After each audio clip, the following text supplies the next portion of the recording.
Our cameras were with Oscar winner Charlize Theron on a recent trip to South Africa, her home, where she saw for the first time the project that she and our Angel Network helped create. On that trip back to her homeland, Charlize shared her painful childhood with a group of students. Take a look.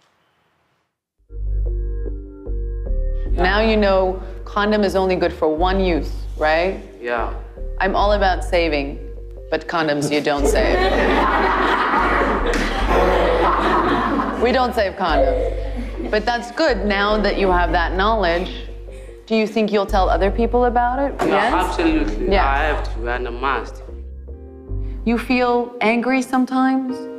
I used to get angry when I see some people dying just because of HIV, you know. Because it's unfair. Yeah, it just gives me a dose of why I'm living, why I see these things happening to my life, you know.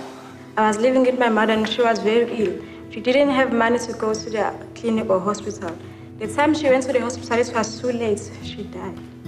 When did your mother die? In October last year. October last year?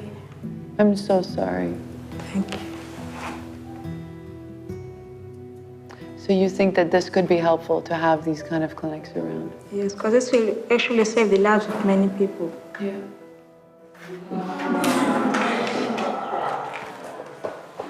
You're a tough girl. My father died, but he was a good man, but he wasn't the best father, you know? And I could have gone through my entire life living, feeling that somehow because of his mistakes that he made in his life, that they become my mistakes. But through his mistakes, I realized what I did not want to be. Sometimes the negative things, we have to change them into positive things. I want to help you.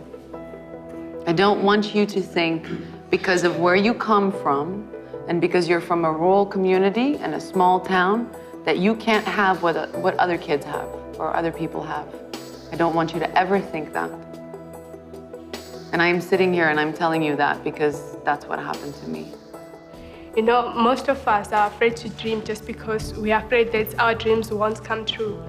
But, you know, listening to you speaking, you have inspired me so much. You have awakened my dream of becoming a businesswoman. And I know that someday I'm going to achieve this because you grew up in a farm and now you go and pursue your career. And this is wonderful.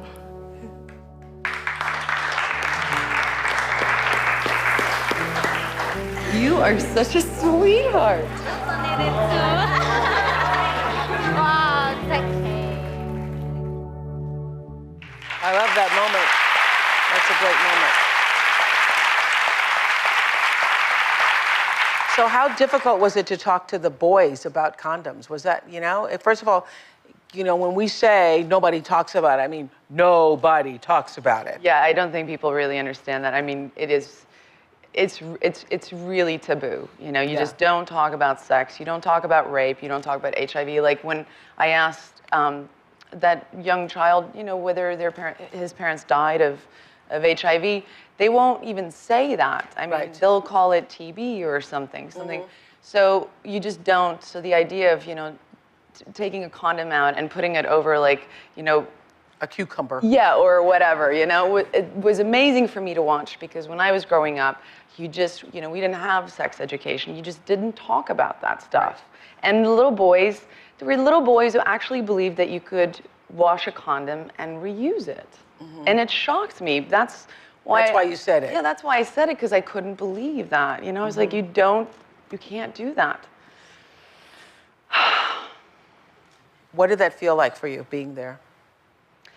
Well, you know, it's where I'm from, you know, and I think people have a hard time understanding that your home can be in two different places. It's just different. And, you know, it's in my bones and it's in my blood. And when I go there and I see those kids and I'm around those people, I know that's where I belong. That's my home. And I think that's the thing that really gets me, because I feel like I've been so incredibly blessed in my life.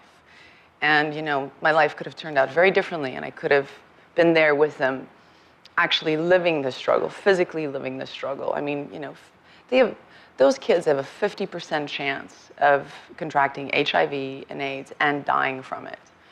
And that could have been my life.